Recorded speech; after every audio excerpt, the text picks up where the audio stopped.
Now we'll use these numbers to make a model of supply and demand for the currency. So this is a currency market. If you think of it as the exchange rate is the price of the currency, I'm going to say this. This is pesos per dollar. In other words, this is the value of $1. If you go up and you get more pesos for $1, that means that the dollar is appreciating. If you go this way, you can say $1 is worth less, which means that the peso is appreciating. And again, if one currency is going up, the other has to be going down. So there's actually, this is a weakening peso. So that's one reason why this is a very complicated topic. So I'm just going to say what determines the strength of the US dollar. Now, I mentioned before that the big transactions are banks and money markets, hedge fund managers, all sorts of big monetary investors. All right?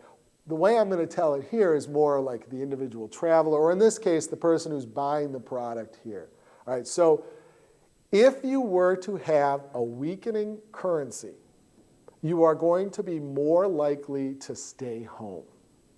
All right, and so the way I'll start is that if you go this direction, the dollar is getting weaker.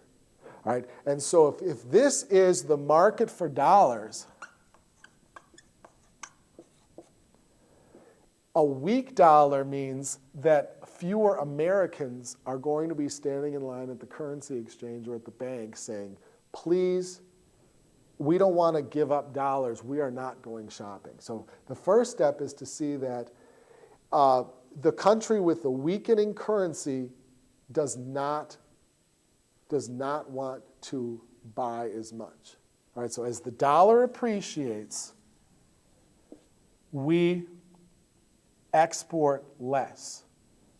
All right, so we are not standing in line offering to give up money.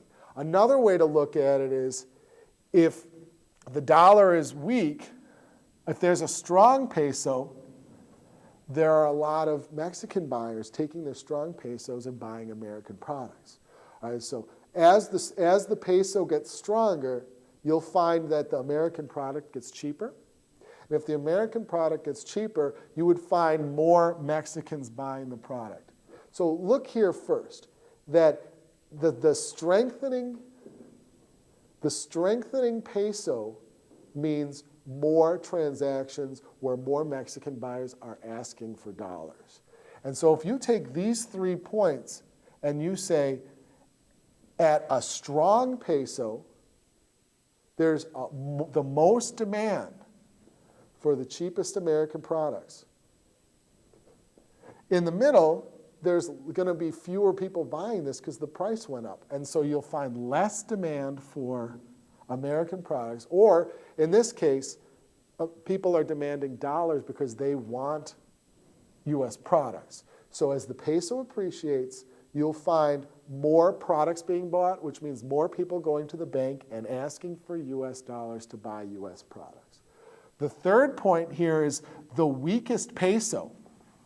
So the peso is weakest. The fewest transactions, meaning Mexico asks for fewest dollars. And so here, the peso is strongest. And so they want the most dollars. If you connect these dots, you get the demand for dollars. This is foreigners asking for more dollars with their strong currency. Now I'm going to flip this like I started. This is a weak dollar. We are not willing to go to Mexico if our dollar is so weak. It doesn't buy as much. The weak currency finds that hotels, products, financial instruments, everything has the least purchasing power. But as the dollar goes up in value, there are more Americans standing in line asking for pesos. They take the strong dollar, ask for pesos so they can take the strong dollars overseas, whether it's